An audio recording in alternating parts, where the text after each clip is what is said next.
Muy buenos días a todos, bienvenidos al podcast de Fútbol Base 10. En este episodio tenemos a un invitado muy especial, se llama Óscar Felipe Larralde. Buenos días, Óscar, ¿qué tal? ¿Cómo estás? Hola, buenos días, Nico. Muy bien, gracias. Ya, como hemos comentado antes de entrar a grabar el podcast, para mí es un placer hablar con Óscar, ya que he leído varias veces su libro Manual del Entrenador Consciente. Me siento muy identificado con sus ideas y creo que el perfil de Fútbol Base 10 también. Y nada, es una entrevista para nosotros muy especial y esperemos que para vosotros también y os aporte mucho valor y os haga replantear a lo mejor muchas creencias y muchas ideas que tenéis y ponerlas en duda. Bueno, Óscar, empezamos y la primera pregunta obligada, ¿quién es Óscar? Y un poco que nos cuentes tu experiencia, tanto si puede ser un poco académica y profesional. Bueno, pues eso daría para solo un podcast, porque yo ya soy mayorcito. Entonces, Óscar es alguien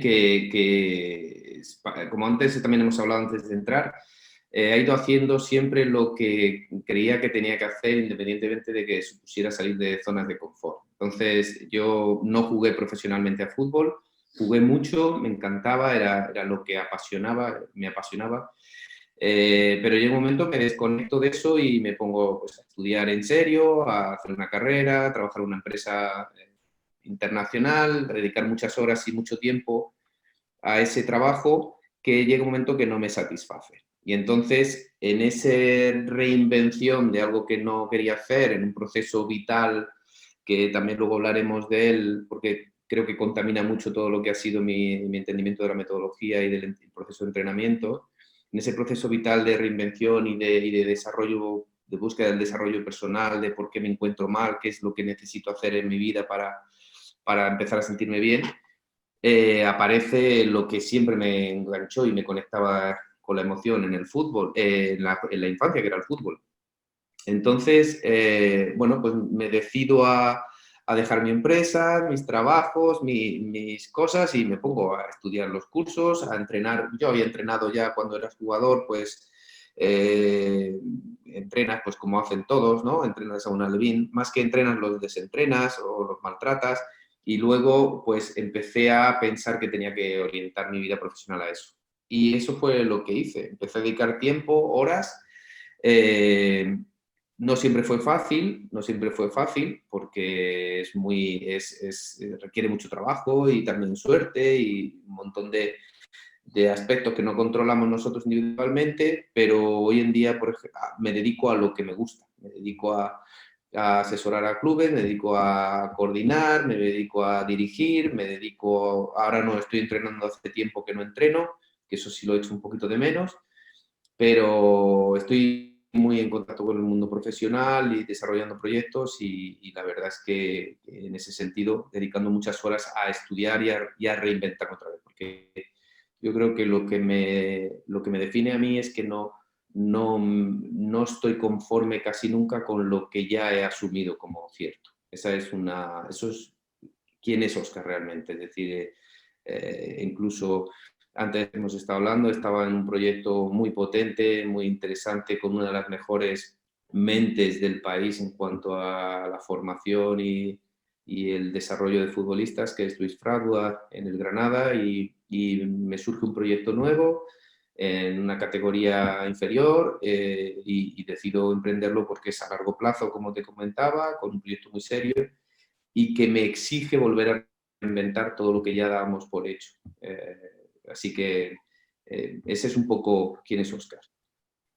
Reinventarse y evolucionar, ¿verdad? Como estilo de A vida. veces tengo la impresión de que involuciono, pero bueno, Bueno, entiendo que es parte de los procesos. Como no todo es lineal, sino que es más bien orgánico, vamos creciendo a borbotones, nos parece que nos paramos, ¿no? Como los niños, se ha quedado parado, o este no evoluciona, o el otro entrenador sí que era bueno, que mi niño evolucionó mucho, como si fuera competencia del entrenador. Pues crecemos a borbotones. No sabemos por qué, en un momento determinado integramos todo ese conocimiento, información que vamos asimilando y de repente estalla. Y a veces tengo la sensación esa de que voy para atrás y otras veces tengo la sensación de que crezco demasiado. Así que Es un poco ir asumiendo que esos son los cambios de velocidad que tengo. Eso es. Y yo quería recalcar lo que has dicho, porque yo también me encontraba en esa situación de llegar a un punto de a lo mejor estar trabajando, haciendo algo que de verdad no te llena, no te gusta, y quiero hacer como un pequeño llamamiento a la gente de que intentar, dentro de lo que cabe, plantearse qué es lo peor que nos puede pasar si abandonamos lo que estamos haciendo e intentamos cumplir nuestro sueño de trabajar en lo que nos apasiona. Porque cuando estamos trabajando y haciendo algo que nos apasiona, es como que todo el entorno, todo, nosotros mismos cambiamos. Y creo que se me pone, creo que hasta un poquito los pelos de punta porque yo lo he experimentado. He tenido la suerte de encauzar un poco el camino y como tú relacionar mi mundo con el fútbol al 100%. Creo que el valor que aportamos y la energía que sale nuestra cuando hacemos algo que nos gusta y nos apasiona, por decirlo de alguna manera y que la gente lo entienda, cuando haces algo que no te importa que te tengas una retribución económica, de que lo hagas por corazón, porque te gusta, porque te apasiona, es muy importante. Y sobre todo los entrenadores de fútbol, que sabemos que muchas veces los contextos no son los más adecuados, con energía, con ganas, con actitud, con empatía, yo creo que se puede llegar a ser un formador muy, muy, muy bueno, y al final a largo plazo los niños te lo agradecerán porque los niños son todo corazón, son todo alegría, son todo tal, y cuando llegas a casa y te sientas en el sofá y dices, qué hecho polvo estoy, qué cansado estoy, pero tienes esa sonrisa de decir, hoy se lo han pasado bien, hoy al terminar el entrenamiento me han abrazado, me han dicho que ha sido genial, que tienen ganas de volver a entrenar y todo eso, eso para la gente que somos formadores y que trabajamos en el mundo del fútbol, yo creo que no está pagado. Sí, Bueno, ya no. está. Quería hacer esa pequeña reflexión porque me sentí muy identificado contigo y digo, aprovecho y lo comento. Genial. Entonces, Óscar, siguiendo con la entrevista, ¿cómo fueron tus inicios en los banquillos del fútbol base? Nos has comentado que has jugado, aunque no haya sido a nivel profesional, y que sí que empezaste a entrenar, más o menos cómo ha ido yendo esa evolución con el fútbol. Bueno, sí, como te comentaba, entrenas casi como una forma de compensarte porque juegues, porque no te pagan y te, bueno, pues te dan un equipo, te dan dos, para sacarte tus estudios, porque ya te gusta y sabes tanto de fútbol, porque tú has jugado al fútbol, entonces sabes mucho de fútbol. Qué mejor que para entrenar, ¿no? Entonces, bueno, vas entrenando, pero tampoco me lo tomaba como algo muy serio, ¿no? Tenía una visión muy de jugador en aquel entonces. Y bueno, cuando se produce ese parón en eso, porque me dedico a trabajar, a viajar por todo el mundo y no tener continuidad en un sitio establecido, pues no puedes entrenar equipos. Así que pasan como unos 8 años hasta que yo me di cuenta que no quiero hacer lo que estaba haciendo hasta entonces. Decido ponerme a sacarme el curso de nivel 1, que entro en el aula sabiendo más que nadie, muchísimo más que el profesor, evidentemente, de fútbol, y me pongo a entrenar al mismo tiempo. Mientras me estoy sacando los títulos, estoy entrenando. Y entonces empiezo a darme cuenta de que estoy haciendo bastantes cosas mal. Por lo pronto, aplicando la incoherencia en todo el proceso de entrenamiento. Es decir, yo pretendía que lo que entrenábamos se plasmara el sábado, el viernes o el domingo en el partido, y nada de lo que entrenábamos aparecía. Entonces, ahí me tiro como 2, 3 años intentando entender por qué no lo que entrenamos tiene transferencia al juego. Y claro, me empiezo a dar cuenta es básicamente porque estoy muy descontextualizado de lo que es el propio juego. Hago muchas cosas de manera muy infructuosa que encima no están conectadas, y al final del entrenamiento me voy a casa frustrado porque ellos no entienden lo que hemos entrenado, solo ejecutan pero no entienden, y cuando llega el examen, que es que tienen que aplicar lo que han entendido, es cero. Entonces, nada de lo que hemos entrenado aparece, o muy poco. Y muy poco digo porque gracias a Dios este juego es bendito y los jugadores juegan solos, no juegan con lo que nosotros le damos. Así que ellos solventaban los problemas como podían, pero no porque los entrenara bien. Entonces ahí se produce un proceso muy, muy interesante de intentar buscar, ¿no? Qué es lo que estoy haciendo tremendamente mal. Y empiezo a investigar, empiezo a tener contacto con gente muy interesante, gracias a Dios que me los encontré en el camino, también tengo que decirlo.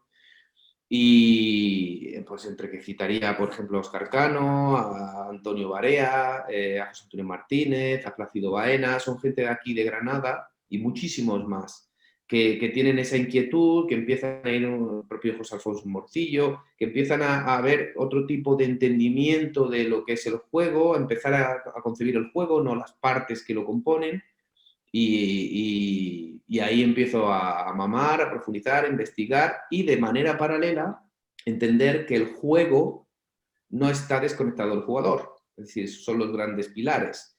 Hay entrenadores que solo se centran en el juego y se olvidan de los jugadores, y hay entrenadores que se centran exclusivamente en el jugador y se olvidan del propio juego, sin entenderlo del todo. Entonces, entiendo que hay dos partes en eso como entrenador que tengo que saber dominar o no dominar, quita la palabra dominar, sino conocer o investigar o contar con ellos por lo menos a la hora de preparar entrenamientos. Y en ese propio desarrollo personal que te digo, porque vivo una vida un poco, un momento de reinvención personal, pues también empiezo a entender pues, otros aspectos psicológicos o mentales en el ser humano, en mí mismo, que también son aplicados en el jugador, porque al final, como también decíamos antes de empezar, los jugadores, en este caso los niños, me voy a centrar en niños, no solo son seres humanos, sino que encima son seres humanos en desarrollo, que eso también se nos olvida. Pensamos a veces que son piezas, eso está bastante mal, está bastante alejado de la realidad. Pongo un lateral aquí y este lateral tiene que resolver los problemas. Pero no solo me olvido de que es un ser humano que puede estar mejor, que puede estar peor, que puede entender lo que pasa hoy, que puede venir con dudas, que puede venir con problemas, que no acaba de encajar con las sociedades que tiene cercanas, es decir, eso como adultos, pero es que encima los niños tienen una característica que son muy volubles, es decir, que constantemente están subidos en ese carrusel de emociones, de alegrías, de enfado, de frustración, de no entender qué me pasa, de no tener los recursos para responder ante pues las exigencias que tiene la competición. Encima, si las exigencias también están puestas desde fuera con la presión de ganar, pues todavía me genera más estrés competitivo. Y entonces se genera esa amalgama de emociones para mí negativas que se generan muchas veces en el fútbol base porque nos olvidamos de que son niños. Esa es la cuestión básica. Entonces, pasé pues desde banquillos que empecé a todo fútbol base, entrenando muchas horas. Llegamos de la mano también de David Navarro, en Granada, que se montó un club desde el cero, donde teníamos una serie de principios y valores metodológicos muy centrados en lo lúdico, en el juego, muy estudiosos, porque implantamos por primera vez un modelo de juego que obligaba, entre comillas, a que el jugador tuviera unos procesos más complejos, con lo cual, evidentemente, te separas de la competición, porque al exigir una manera de jugar minada, donde el crío tiene que resolver problemas del propio juego de manera compleja, pues te alejas de lo que es la portería rival, que es lo que suelen hacer todos. Buscamos el camino más corto para generar resultados. Pero en eso te estás dejando cosas a entrenar en el camino, ¿no? Entonces, estuve ahí bastantes años, compaginando mientras terminaba los cursos y otro tipo de formaciones que he ido haciendo paralelas. Y también tuvimos un poco de contacto con el rendimiento en tercera división, las antiguas terceras divisiones donde sí había recursos y había dinero y por tanto buenos jugadores. También estuve en Estados Unidos en otro proyecto, en un club profesional, también relacionado con la relación primer equipo y cantera, y formando cantera. Así hasta que luego entré en el Granada ya de la mano de Luis. Ahí entramos en una cantera que da muchísimas cosas que hacer, sobre todo la percepción de que no era una cantera potente. Hoy en día es una de las canteras que suenan en el panorama andaluz. Creo, sin equivocarme, que está ahora no a la altura de Sevilla y Betis, porque esos son mastodontes a nivel económico y también los años que llevan de experiencia sacando jugadores, pero se están acercando y creo que es posiblemente la tercera cantera de Andalucía. Y como te digo, ahora estoy en este proyecto. He entrenado muchas horas al día, desde las 4 de la tarde hasta las 11 de la noche a seniors, amateurs, he hecho de todo. O sea que ese saltar constantemente, salir de zonas de confort, como hablábamos, pues yo creo que a nivel profesional y personal me ha enriquecido bastante. Sobre todo recalcar eso, que es que toda la gente que al final llega a clubes, instituciones que son más importantes, muchas veces la gente solo ve la punta del iceberg y las horas y horas y horas que te has echado por las tardes entrenando en esta escuela, en la otra escuela, en este club, en el otro, tal y cual. Esas cosas muchas veces la gente no lo ve y es que todo el mundo pasa por ahí y ahí es cuando uno se curte, coge experiencia, empieza ya a clarificar un poco sus ideas y súper importante también recalcar que al final muchísima gente, como es el caso tuyo y como algunos de los anteriores entrevistados, han tenido experiencias en el extranjero, que yo creo que eso es una riqueza muy buena. Sí. Que También el momento en el que yo empecé a reflexionar sobre el propio procedimiento es cuando me tuve que poner a explicarle a los demás lo que era entrenar. Es decir, mientras era solamente entrenador, las ideas estaban ahí, estaban en mi cabeza y yo pensaba que las identificaba y las tenía claras. Pero solo cuando me tuve que poner delante de un grupo, yo llevo 10 años dando clases en la escuela de entrenadores, y cuando me tuve que poner delante de 25, 30, 40, 80 entrenadores que hemos llegado a tener en el Granada, a explicarles lo que es un proceso coherente de entrenamiento o una estructura acorde a lo que nosotros pretendíamos para el entrenamiento, para consolidar algún concepto colectivo. Solo cuando tienes que ponerte a enfrentarte a aquellos que no lo ven todavía, es cuando empiezas a hacer el proceso de la inversa. Es decir, ya dejas de estar en la cabeza y empiezas a sacar esas ideas y a intentar ponerlas en orden, a conceptualizarlas en un papel y entonces empiezas a verlo todo muchísimo más claro. Así que yo eso es una recomendación que tengo siempre. Es decir, la gente cuando empieza a pensar a entrenar a su equipo y tal y tiene más o menos claro qué entrenar, se van directamente a las situaciones de entrenamiento, en vez de dedicarle un proceso de reflexión previo, estableciendo qué van a entrenar y cómo lo van a hacer. Entonces, luego se llega a esa situación, pero lo más importante es entender qué quieren entrenar en base a cómo les gustaría jugar de una manera genérica y luego, a partir de ahí, identificar cada uno de los momentos y empezar a establecer los contenidos que ellos creen que necesitan entrenar. Antes de empezar a decir, pues el lunes de primero de temporada vamos a empezar con el rondo este que me gusta, que es muy chulo, que me sirve para esto y para esto. ¿Vale?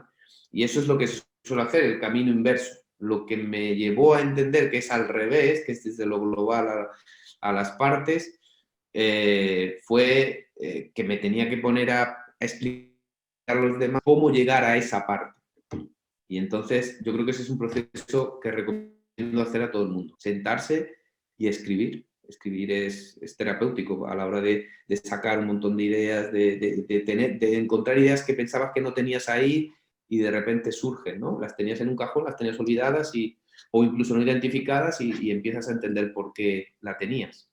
Ajá, buenísimo. Sí, muchas veces eso, el hecho de a lo mejor tener que explicar a otra persona algo es cuando tú te das cuenta de que a lo mejor no lo tenías del todo arraigado, pero cuando tiras a explicarlo y empiezas a hablar y sí que te sale y tal, y dices, ostras, pues yo pensaba que ese concepto o esa idea no la tenía yo en mi mente, no la tenía trabajada, pero mira, al hablar con esta persona o al preparar la sesión, escribiéndola o al contestar a X pregunta y tal y cual, ves cómo va saliendo el conocimiento y es algo que la autoestima te la sube, como decir, pues mira, ostras, has visto como que Sí, son sí. esos altibajos que también hablábamos de que había veces que evolucionan y otras que evolucionan, pues esos momentos yo creo que son totalmente de evolución. Buenísimo, buenísimo consejo. Vale, Óscar, actualmente, como has dicho, estás en el Marbella Fútbol Club. Actualmente ejerces como director de cantera y metodología. ¿Cómo es tu día a día? Nos has comentado un poco que el horario, que empiezas a las 4, no acabas hasta las 11, más o menos tocas todo campos, todo tal, pero Esto más o era menos. antes. Ojalá ahora fuera Vale.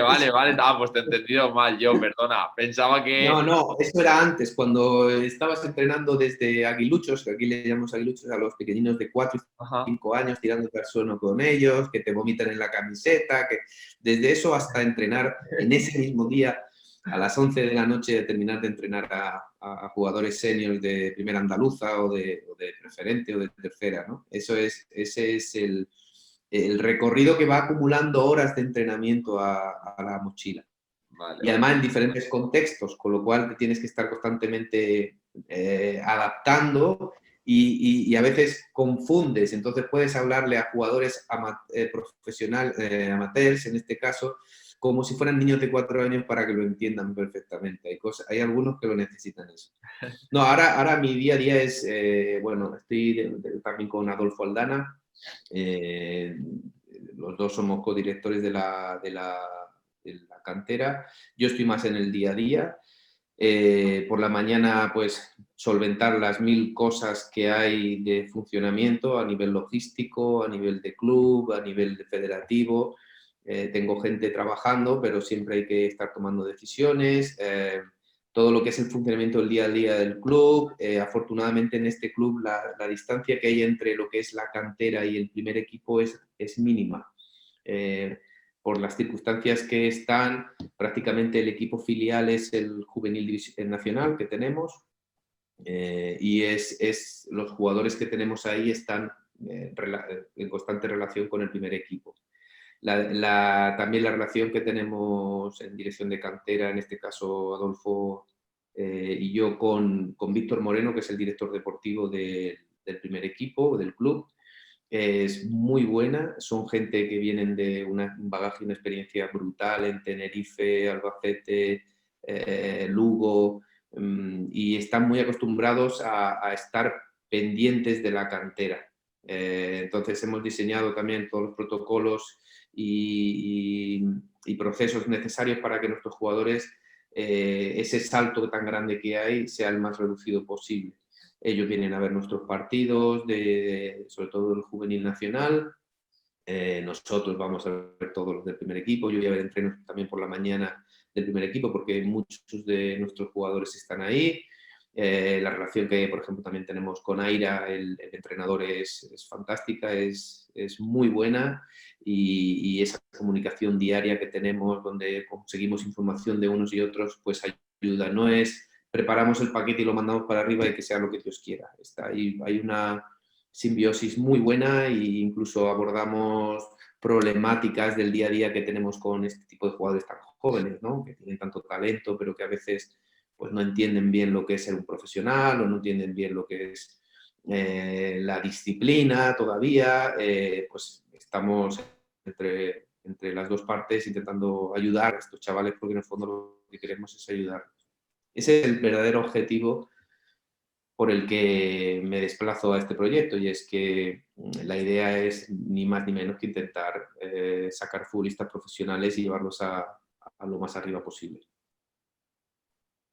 Qué bueno. Entonces, termino Sí, con claro, sí. la mañana está muy centrada en el día a día y luego la tarde, pues eso, ahora sí, ahora ya voy a campo, estamos en un proceso también en este proyecto de mejora de las instalaciones y ahora tenemos un campo sede, pero hay algunos también que tengo que ir a ver entrenamientos. Entonces, paso mucho tiempo viendo entrenamientos, que es lo que a mí realmente también me gusta, hablando individualmente con entrenadores. Cada cierto tiempo vamos metiendo nuestras monográficos, que le llamo yo, de metodología, no la metodología. Luego, si quieres, hablamos un poquito de eso. Para mí no es solo diseño de situaciones o hablar de formas de jugar, es todo, es el proceso que te lleva a un fin, es el método o el modo para llegar a un fin. Y eso incluye, en este caso también, cuando trabajas con niños, con adultos y profesionales también, lo contrasto mucho a veces con gente del ámbito profesional, pero trabajando con niños es no olvidarse del aspecto más emocional y mental del jugador. Y entonces paso mucho tiempo con los entrenadores conversando y viendo por qué tal jugador tiene determinados comportamientos, qué es lo que hace que aquel que pensamos que puede estar en un sitio no está a gusto y a lo mejor tiene que estar en otro, me refiero en posicionamientos, etcétera, etcétera. Y es un día a día. O sea, ahí se acaba el día tarde, como siempre en el fútbol base, después de ver muchos entrenamientos. Y fines de semana, pues ser selectivo con los partidos que voy a ir a ver y ir viendo partidos de la cantera. Básicamente ese es el día a día de la dirección. Bastante ocupado, la verdad. Sí, ¿verdad? No te da tiempo a hacer muchas otras cosas. Muy bien, me quedo que me gusta mucho la idea que dices al final de, por ejemplo, en cuanto al juvenil nacional, que son a lo mejor jugadores que pueden promocionar al primer equipo, que pueden entrenar con ellos, que al final ya se mueven en un ámbito más profesional, segunda B, como un equipo como el Marbella, puntero. Al final no dejan de ser adolescentes en su mundo, su autoconcepto, su autoimagen, y ayudarles y tener esa comunicación con el primer equipo, cantera, y como ir un poco de la mano con el jugador, que se sienta arropado, respaldado, yo creo que es súper importante para que entienda el nuevo contexto ese, la oportunidad que puede tener a largo plazo, y eso me ha parecido una idea muy, muy buena para los entrenadores, para coordinadores y directores que nos escuchan.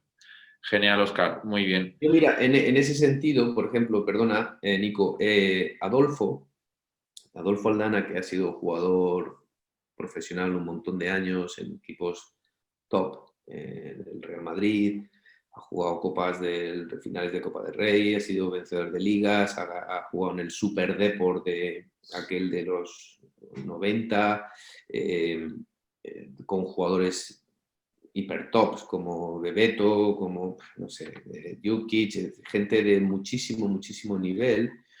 Él tiene una experiencia muy concreta en su proceso. Él prácticamente no jugó a fútbol de manera oficial hasta que no tenía 16 años. Él jugaba en el patio de su colegio y en un momento determinado hace unas pruebas para el Algeciras y hay un ojeador del Real Madrid que lo ve, lo llevan a unas pruebas a Madrid y se queda allí.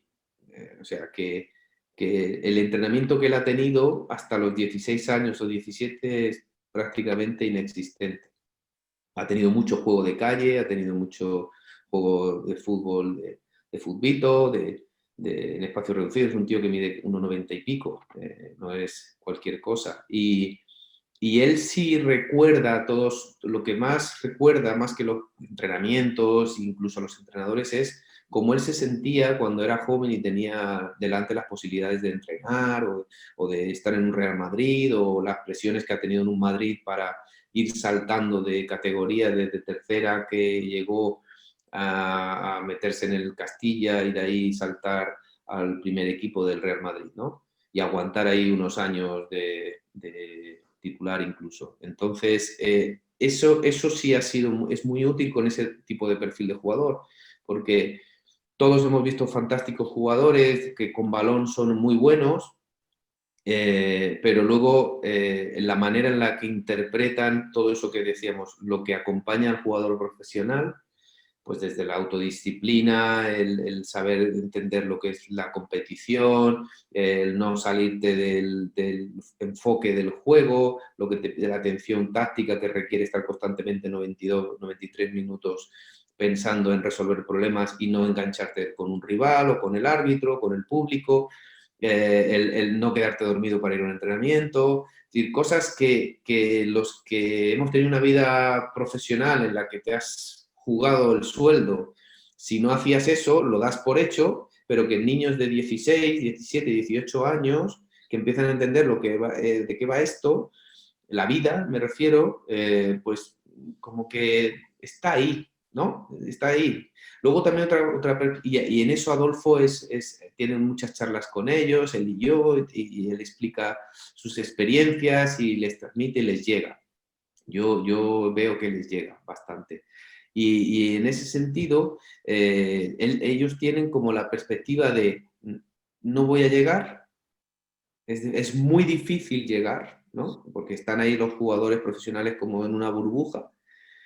Y por eso es tan importante que ellos vayan de manera progresiva integrándose en los entrenamientos con él. Porque a medida de que ellos van contrastando quiénes son con los jugadores que ellos idolatran, van viendo que, oye, pues yo sí que puedo jugar aquí. Oye, si hago esto frente a este lateral y me he ido de él y he puesto un buen centro, que ha rematado el delantero, oye, pues yo creo que puedo hacer eso. Y ese proceso poco a poco se va consolidando y en 2, 3, 4 meses va viendo que ya tienen un desparpajo jugando, que los ves jugando como cuando jugaban en juveniles. Y al revés, se alimentan en otro sentido. Jugadores que los tienes entrenando 4 o 5 meses ahí de una manera más o menos regular, si no todos los días, pues sí, bastantes días.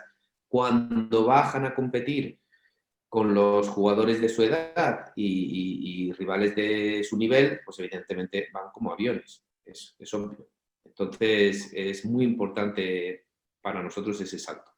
Bueno, y sobre todo tener un referente como has comentado, con esa experiencia a los chavales les ayuda a tener un poco las ideas más claras y saber que son capaces y que con trabajo de día a día, sobre todo, toda recompensa llega. Genial. Estás escuchando el podcast de Fútbol Base 10, el lugar en el que hablamos de la iniciación a tu deporte favorito. Vale, Óscar, seguimos. Como hemos comentado antes, que íbamos a hablar un poquito de los contenidos metodológicos a destacar, más o menos el proceso de metodología que lleváis, cómo funciona. A ver, esto es muchísimo más complejo. Si me dejas compartir una cosa Claro. con vosotros, si me dejas compartir esto, es un poco para que veas para nosotros lo que es la metodología, ¿vale? La metodología recibe todo lo que es, aúna todo lo que son los procesos de formación del jugador. En el fondo, lo importante es el jugador. Pero claro, para llegar a eso, nosotros hemos establecido una unificación de criterios, ¿vale? Y hemos establecido unos diferentes modelos, le llamamos modelos. Es muy típico lo del modelo de juego, que para mí es bastante limitante, pero bueno, podemos entenderlo como la idealización hacia lo que tendemos, hacia lo que queremos ir. Entonces, en ese sentido, nosotros tenemos un modelo de juego que no es como tal, es un mapa conceptual, de hecho está aquí como mapa conceptual, donde se establecen todos los contenidos técnico-tácticos y los rasgos psicocaracteriales, entendiendo por los rasgos psicocaracteriales, como antes te decía, todos aquellos aspectos emocionales que intervienen en el juego que condicionan una forma de jugar. Es decir, es muy difícil buscar una presión inmediata en zona de pérdida si el jugador no tiene una alta capacidad volitiva. Te puedes partir en la cabeza intentando generar situaciones de entrenamiento donde te exija al jugador tener que saltar a esa presión, pero si no está el jugador mentalmente activado para hacer ese salto, este cambio de rol, no va a ocurrir. Entonces, todas las diferentes maneras del juego en cada momento que aparece ahí, también tiene su gasolina que alimenta eso, que es el aspecto emocional, es decir, qué aspectos, posesión del balón, buscando progresión. Si tú necesitas que tus jugadores entiendan que hay veces que no se puede progresar en la zona donde está el balón, para que busquen otro cambio, hagan un cambio de punto de ataque o otro sitio para poder progresar, ellos necesitan un concepto de solidaridad buscando los posibles receptores, los no poseedores, que puedan recibir el balón. Es decir, hay una movilidad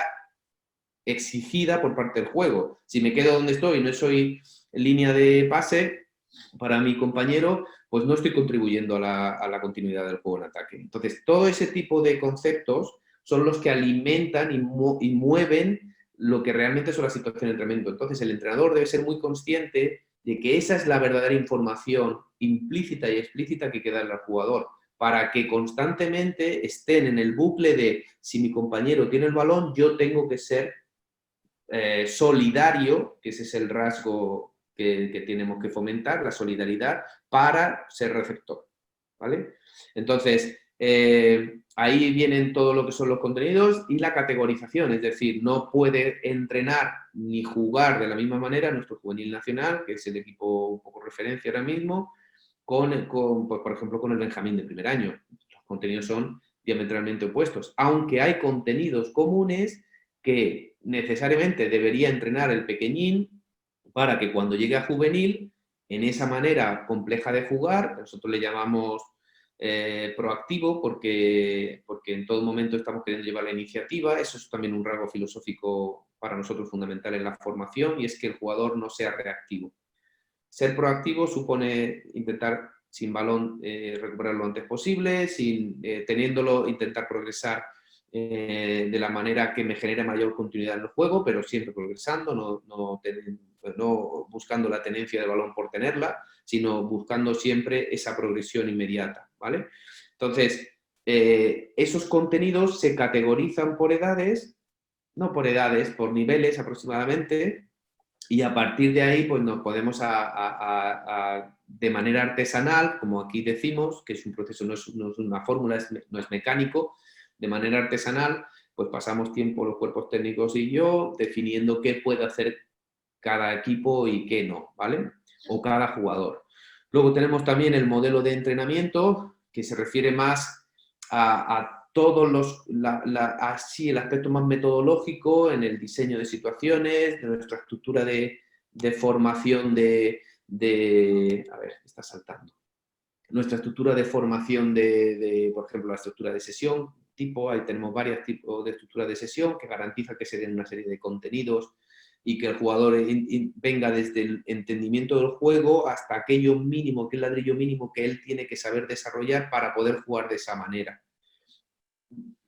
Maneras que no están cerradas, es decir, porque cada jugador es de una manera diferente. Entonces, sí que tenemos unos rasgos estables a la hora de manera colectiva que tú puedes identificar, pero no todos los equipos de la cantera juegan de la misma manera. Sí, Ni tienen los mismos perdona que te corte, Óscar, sí. Es como si fuese que el Marbella tiene unas identidades y los equipos del Marbella se caracterizan por ser proactivos, por ser presionantes, por ejemplo, y luego ya dentro de cada equipo tiene más o menos un poco de respeto a los jugadores que tiene un toque más individual, por decirlo de alguna manera.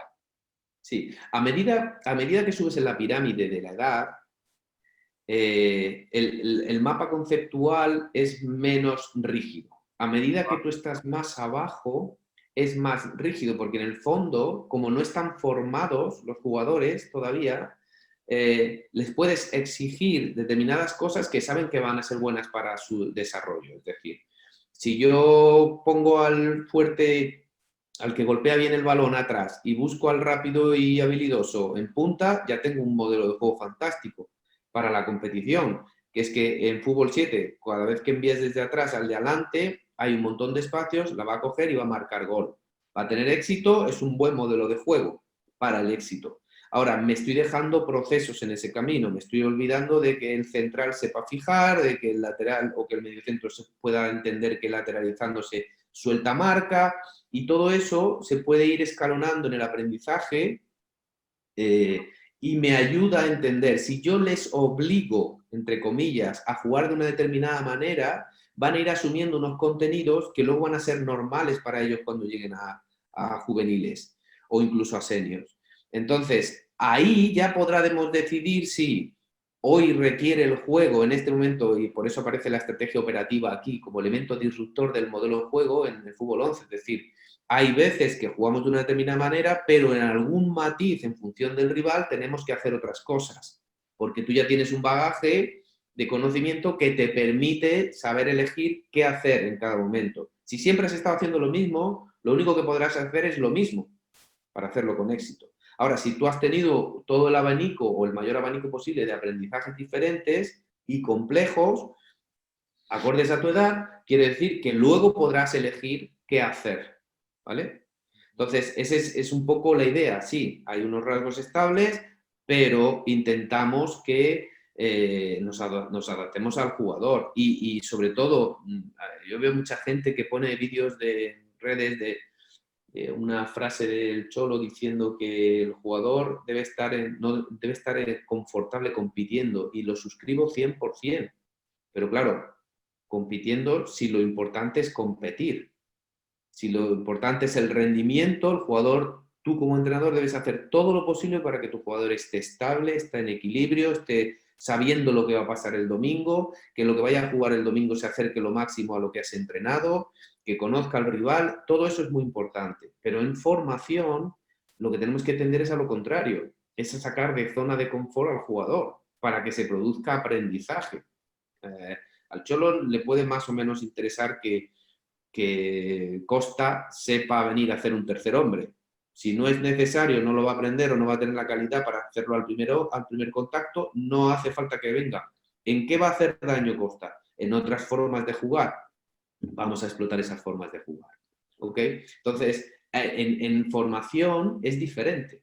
Es absolutamente lo opuesto en este caso. ¿Vale? De hecho, nosotros solemos ir a pares en las presiones, cuando son en defensa organizada. Es decir, hacemos cosas que van en contra de la exigencia competitiva, pero vamos intentando buscar la progresión individual del jugador. Ese es un poco lo que vamos intentando. En ese modelo también tenemos el modelo de entrenador, donde tenemos que tener gente que esté no para conseguir resultados, que entienda que ese no es el objetivo, que nos da igual ganar la Liga Benjamín, porque eso nadie sabe cuántas Ligas Benjamín tiene Iniesta y no ha sido muy importante en su carrera. Y sí es muy importante que entienda que está dentro de una estructura, que está dentro de un organigrama, que si quieres, para mí es más importante el perfil humano que el perfil formativo o académico o de resultados que pueda tener ese entrenador. Eso no es importante. Insisto, no es lo mismo entrenar al Benjamín que entrenar al Juvenil Liga Nacional, donde puede haber unas expectativas también ya de querer intentar conseguir el división de honor, porque nos va a ayudar a captar mejores jugadores, etcétera, etcétera, ¿vale? Pero la idea es esa, es que todos estamos en una cadena y tenemos que contribuir al desarrollo del jugador.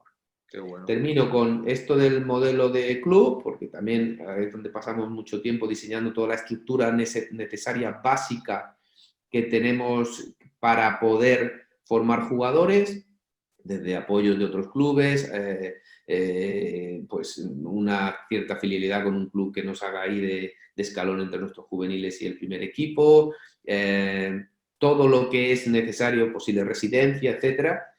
Y por último, no penúltimo, el modelo de captación, que también es muy importante en rendimiento. En rendimiento, lo digo, yo he trabajado en clubes que no era importante el rendimiento y la captación era cero. Y no me preocupaba, es decir, entrenábamos lo que teníamos, punto. Aquí, evidentemente, si lo que vas buscando es que pueda llegar a un jugador arriba, necesitas tener el mayor talento posible. Porque da igual la metodología que emplees, cómo te vuelques con el jugador, lo que le da.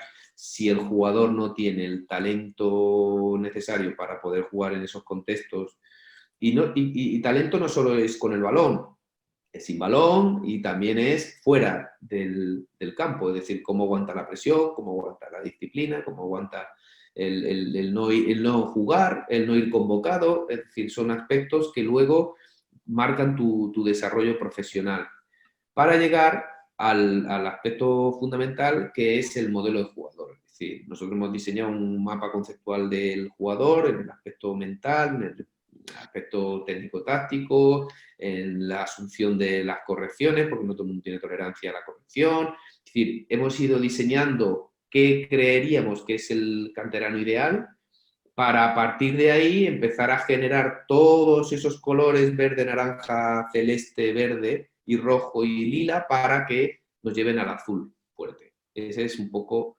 la idea de lo que estamos manejando en la cantera del Marbella. Muchas gracias, Óscar, por la parte que me toca de que nos compartas esta infografía, porque me parece de un valor espectacular. Muy, muy, muy bueno su Encantado. Todo lo que sea compartir y divulgar y mostrar, y estoy encantado. Súper, súper claro y la explicación muy buena. Muchas gracias, Óscar. De verdad. Ahora, como hemos comentado la parte del entrenador, igual para los entrenadores que nos escuchan, igual les gusta saber un poco qué características tiene que tener el entrenador para ejercer como entrenador en el Marbella. Ahora me remito un poquito al manual del entrenador consciente, tu libro, porque yo creo que ahí hay muchas ideas que yo comparto contigo. Por ejemplo, hemos visto ahí en la infografía pues, que tenía que ser empático, emocional, acercarse al jugador. Más o menos, ¿qué características crees que pueden ser las más importantes o las que tiene que desarrollar un entrenador para poder entrenar en fútbol base? Mira, ya me han hecho alguna vez esta pregunta. Para mí lo fundamental es dos cosas. Una es que sea buena persona, que sea un buen ser humano, lo cual es más difícil de lo que parece, y que sepa trabajar en equipo, lo cual es casi imposible. Es decir, es muy fácil, o todo el mundo quiere trabajar en proyectos de cantera, entrenar a futbolistas con un talento brutal, básicamente porque les reporta tranquilidad, seguridad en el partido del domingo que van a ganar casi siempre. Y somos bastante egoístas los entrenadores, en el fondo nos repele perder, ¿no? Entonces, la primera vacuna que nos tenemos que poner es intentar coger siempre el peor equipo posible, el equipo que te puedan meter 7 u 8 o más y asumir eso como una realidad, y es la mejor forma de vacunarte o de vacunar a tu ego contra el intento constante de querer ganar, ¿no? Sobre todo con niños. Yo eso lo puedo entender en el ámbito profesional porque al final es un negocio, estás hablando de dinero, que es lo que mueve a todos estos clubes, pero en la base el ganar, que es uno de los aspectos fundamentales para mí del funcionamiento del juego, que ayudan y estimulan y motivan el entrenamiento. Todas las situaciones de entrenamiento que se diseñan en el club y que preparamos en el entrenamiento están hechas para ganar y perder. Todas. Desde un rondo hasta la situación colectiva de equipo. Todo tiene que estar cuantificado en cuanto a ganar y perder. En el fútbol se gana y se pierde, se gana marcando al menos un gol más que el rival. Entonces, todo debe ser cuantificable y todo debe estar en base a un equipo o alguien que hace algo para ganar y el otro que lo evita para ganar. Esa es la base del juego, el funcionamiento del juego. Entonces, si tú introduces esa norma o esa base en el entrenamiento diario, al final el jugador se va acostumbrando a aceptar que siempre se puede ganar y también se puede perder. Que tengo una oportunidad 20 minutos después en otra situación donde sí puedo ganar esa situación, aunque la anterior no la haya ganado. Y que me tengo que acostumbrar a ganar, porque en el fondo el juego no es para jugar bien, ni es para pasármelo chuli, ni tal, es para ganar. Ahora, la interpretación del ganar y perder que se hace, tan torticera y pornográfica muchas veces en el fútbol base, es lo que nosotros tenemos que erradicar como formadores. Si ganas, no te doy un premio, y si pierdes, no te castigo recogiendo el material. Has ganado y has perdido, punto. Para casa, los dos están felices. ¿Vale? Entonces, eso que es un aspecto fundamental. Entender que los entrenadores no están ahí para su propio currículum es lo importante. Y eso es lo que más nos ha costado, o me ha costado a mí, conseguir. Gente que esté dispuesta a estar ahí por el hecho solo de contribuir a la formación de esos jugadores, no a su propio currículum. Cuando hablo de buenas personas es que tengan la sensibilidad necesaria para entender que están trabajando con niños que están en desarrollo y que emocionalmente son volubles. Es decir, 5 minutos antes estaba riéndome, 5 minutos después estoy con una rabieta o cabreado como un mono porque me han quitado un balón o porque no me han pitado una falta. Y no entrar en esas vorágines en las que entran los niños, sino estar fuera como observador, sin tomártelo de manera personal, atender, corregir, poner límites, todo lo que sea necesario, pero siempre entendiendo que al que hay que ayudar es al niño, no al entrenador, no a mí mismo, ¿vale? Y por último, trabajar en equipo. Trabajar en equipo, que queda muy chulo decirlo, trabajar tener la sensibilidad también y tener la capacidad de trabajar en equipo supone que hay que saber negociar y hay que saber ceder. Y mucha gente no está dispuesta a ceder. Al principio te dicen que sí, que sí, que sí, que yo por estar aquí lo que haga falta, pero en cuanto se dan las circunstancias necesarias donde él tiene que tomar la decisión de yo hago lo que a mí me apetece o yo comparto y soy capaz de ceder, incluso en una toma de decisiones, con mi cuerpo técnico, por ejemplo, o con la dirección del club, aparecen las fricciones. Entonces, todo eso a mí me sirve para ir puliendo esos perfiles. ¿Qué tiene esto de bueno? Para mí tiene de bueno que el que entra me cuesta mucho que salga. Eso es una garantía para los entrenadores. Es decir, si tú entiendes bien el mensaje, luego no vas a salir. Porque, como decíamos Luis Fradua y yo, pasamos mucho tiempo formando a un profesional de la manera que contribuya positivamente al desarrollo del jugador como para querer que se vaya dentro de un año o dentro de 2 años. Entonces, si encontramos ese perfil, no queremos que se vaya nunca. Y por eso, en los últimos años, por ejemplo, en Granada, la continuidad ha sido ya absoluta. Y yo, que acabo de entrenar, apenas hicimos ningún tipo de baja. Se produjeron algunas y las que están me tienen que demostrar que no quieren estar. Porque si quieren estar, ya saben lo que tienen que hacer para estar. Y yo no voy a hacer nada para que ellos no salgan. ¿Me explico? Entonces, ese es el perfil que buscamos, gente dispuesta a trabajar en equipo y sobre todo que tengan la capacidad humana de ponerse al nivel de trabajar con niños. Muy bueno, muy bueno.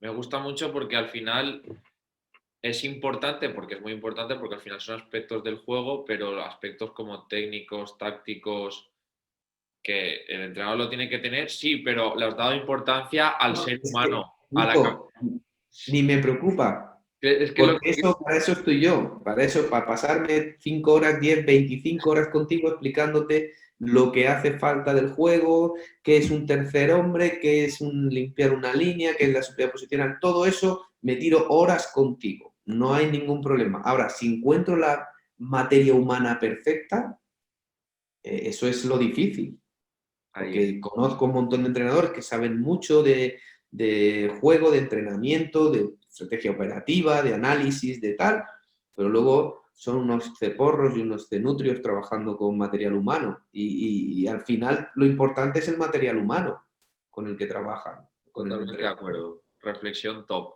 que la gente lo tenga en cuenta porque es importantísimo. No vale con sacarte nivel 1, nivel 2, nivel 3, hacer curso aquí, allá, no. No. Al final estás tratando con jugadores, futbolistas, que detrás de ese futbolista, ese jugador hay una persona y al final las relaciones sociales, el empatizar, el entender, el saber que tiene emociones, el gestionar eso, yo creo que es la base y a partir de ahí ya vendrá lo otro. Y si encima tienes compañeros que, como tú, que ya tienen todo lo metodológico preparado para que solo sea presentarse al jugador, ya espectacular.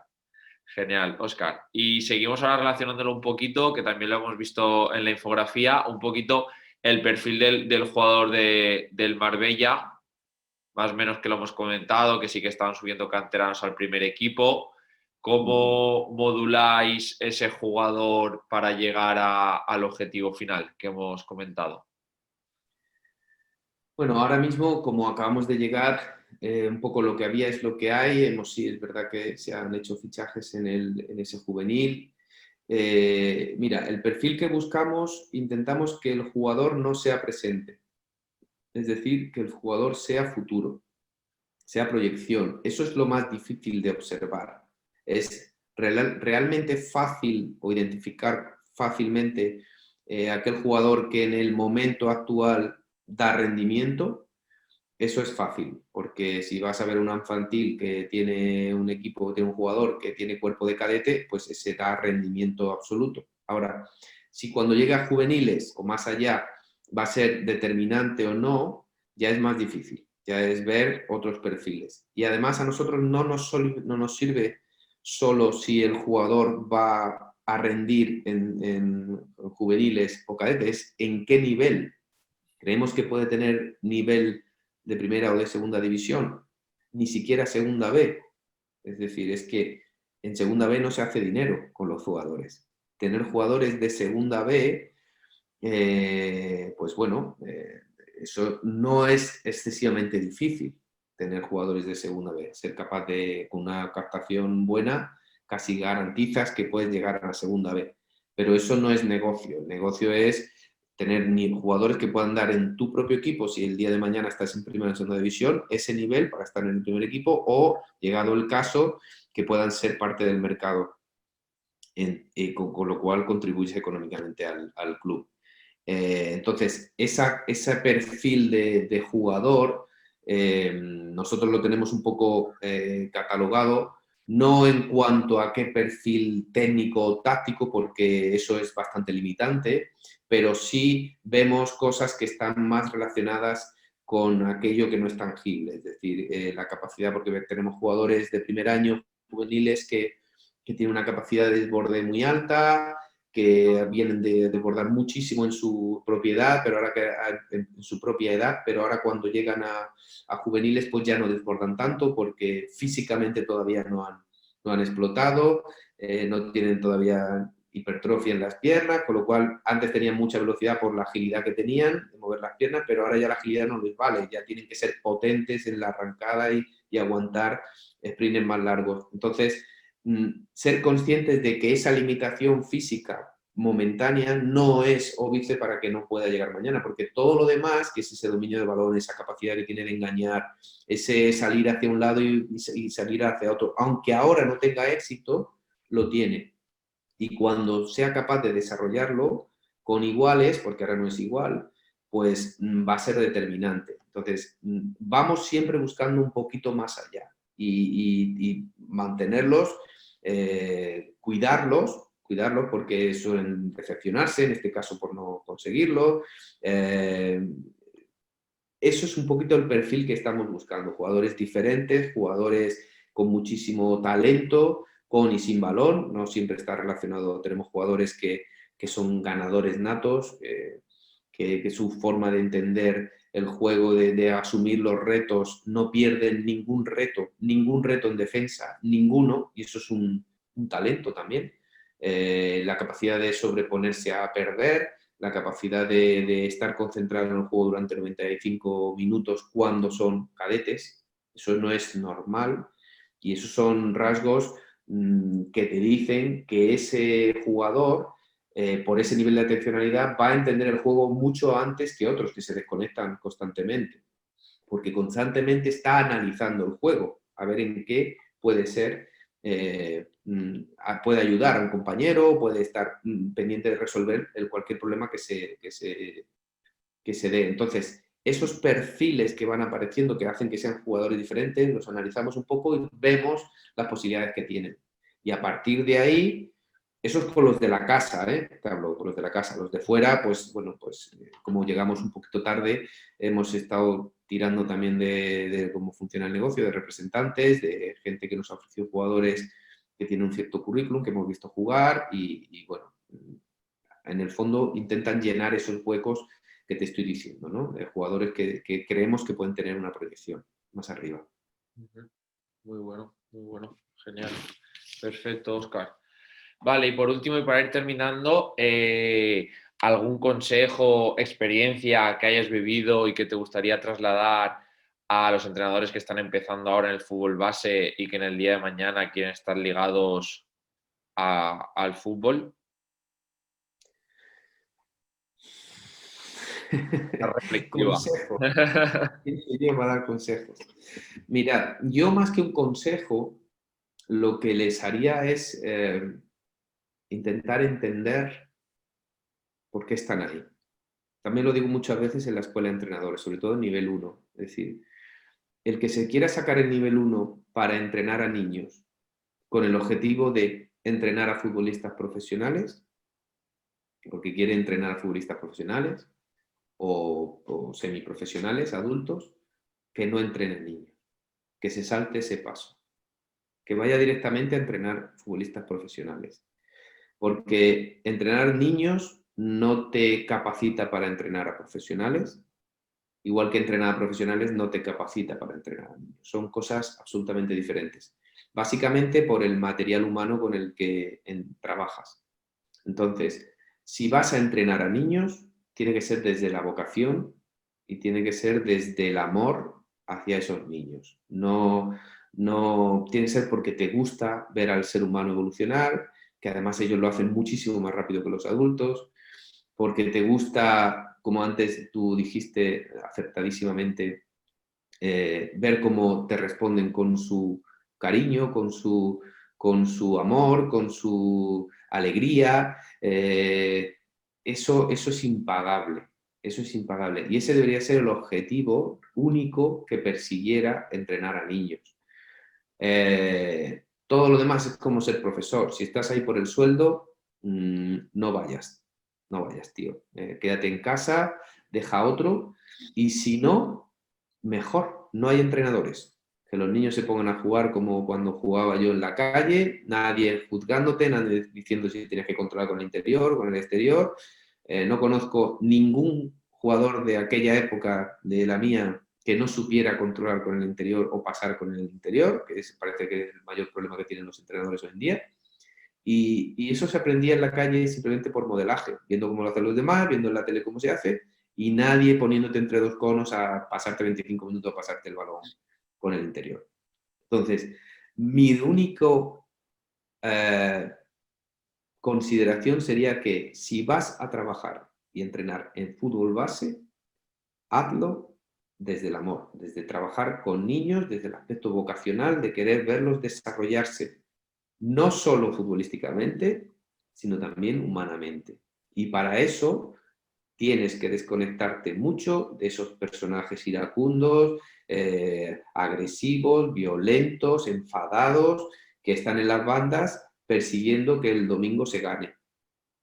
O que en el entrenamiento del martes se hagan las cosas como yo creo que haya que hacer, y olvidándome de ellos. ¿Vale? Entonces, ese para mí es la recomendación que sí yo haría. De hecho, si pudiera tener acceso a aspectos gubernamentales, lo pondría como un decreto ley.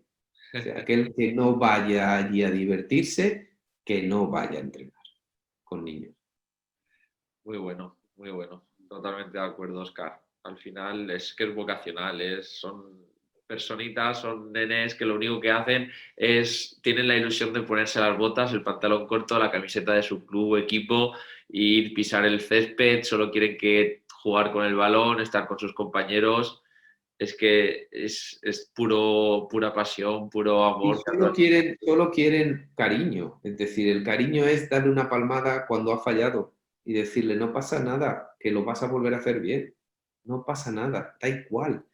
Tienes 50.000 errores más por delante en tu carrera deportiva o de jugador, seas o no profesional. Vas a errar 150.000 veces más. O sea, no pasa nada. Ellos necesitan sustento emocional. Cuando hablaba de sustento emocional, es que el jugador esté apoyado y no esté cuestionado y crucificado desde el banquillo. Porque es muy jodido competir cuando el que está a tu lado, el que confía en teoría en ti, está constantemente reprochándote que has fallado o que estás haciendo las cosas mal. Es muy jodido, ¿vale? Aparte de humillarte delante del rival, de humillarte delante de los compañeros, del público, etcétera, etcétera. Yo hago un análisis. Si os fijáis en los entrenadores, yo por formación profesional constantemente lo hago. Cuando voy a ver partidos de fútbol base y me trago alrededor de 300 o 300 y pico al año, siempre estoy mirando al banquillo. Porque yo no firmo solo jugadores, también firmo entrenadores. La forma en la que se dirigen a los jugadores, cómo plantean el partido, qué información dan, cómo se dirigen al árbitro, si entran en colisión con el árbitro, con el entrenador contrario, o miran a la grada, etc. Para mí eso es determinante a la hora de firmar un entrenador. Y la información que dan, si os fijáis, incluso en primera o segunda división, tú no ves a entrenadores que estén radiando el partido. Fija, pasa, centra, tira. ¡Ay, sí, no! ¡Por el otro lado! Tú no ves a esos jugadores. De hecho, los reproches, que a veces son gestuales y quedan feos en la televisión, es porque ha fallado y ha hecho así, no sé qué, y le dice alguna indicación, pero tú no ves ese nivel de información negativa que se ve en el fútbol base. A profesionales. Y se equivocan, ¿eh? Buah, que sí, sí. Mucho. Mucho. Y tú no, al revés, están animando. Tú ves a Diego Martínez y solo han pegado una pifia al delantero que la ha tirado, el minuto 92, era el gol de la victoria, la ha tirado por el córner y él está aplaudiéndole como a la próxima, pero si era el 93. Y está aplaudiendo y ves a su preparador físico que está calentando y está aplaudiendo a los jugadores. Es constante y eso cada vez está más integrado en el fútbol. Ese refuerzo positivo es necesario. Personalmente para el jugador es lo máximo, es vital. Aunque sea egoístamente, aunque sea para que tú ganes tu partido. Así es, y hablando de lo que has comentado durante toda la charla, al final en la élite la competición es eso, es el ganar y ganar y ganar, luego en formación no. Y si en formación eres capaz de dar ese refuerzo emocional al niño y que el niño a lo mejor falla, y es lo que te dices, es un cambiante. Si tú le das ese refuerzo emocional y dices, venga campeón, que no pasa nada, va, la próxima, tal, no sé qué, es que enseguida va a dar un salto, va tal, se le va a hacer el cambio de emoción y va a seguir jugando y va a seguir disfrutando. Correcto. Y eso es lo que tenemos que inculcarnos todos y hacerlo. Vale, y para ir terminando, yo los quería recomendar a toda la gente que nos está escuchando o viendo por el canal de YouTube el libro de Óscar, porque es que me parece fascinante, lo digo, la verdad, el manual del entrenador consciente. Hay un montón de ideas que tienen mucho valor, que si lo leéis seguro que os aportará y os hará crecer, tanto profesional como personalmente. Trata también un área muy importante que es el área psicológica, los valores, cómo llegar al jugador, la empatía, el espejo que es un formador para los niños, que yo creo que eso es súper importante, y lo que hemos comentado y recalcarlo otra vez, el ser una buena persona, un ser humano que dé ejemplo y respeto, creo que es vital. Y nada, agradecerte, Óscar, tu tiempo, que hayas compartido con nosotros tu día a día, tu labor, y que ha sido un verdadero placer, de verdad. Pues yo a ti, Nico, gracias por dedicarme tiempo a mí, porque soy un tío muy pesado y muy aburrido, así que hayas tenido tiempo para que compartamos, ha sido un placer. Realmente, esto yo soy muy egoísta también, entonces a mí me sirve mucho de tus reflexiones, me sirven para seguir profundizando en las mías. Es lo que me llevo, gracias a Dios, y que me tenéis para lo que queráis. Ya sabéis, a mí que hay un canal dedicado al fútbol base, que es de lo que yo vivo, pues me parece no solo un acierto, sino que me parece necesario. Te agradezco muchísimo y os deseo muchísima suerte en este 2021. Muchísimas gracias, Óscar. Recordaros a todos los que nos seguís, suscribiros a todas las redes sociales, tanto Twitter como Instagram, Facebook, YouTube. Si os gusta el vídeo, no olvidéis darle a me gusta y esperemos que sigáis conectados con todas las entrevistas que estamos haciendo y las futuras que vendrán. Muchas gracias a todos, un saludo y hasta la próxima. Hasta aquí este episodio de Fútbol Base 10. No te olvides de suscribirte al canal si todavía no lo has hecho y darle like si te ha gustado el contenido.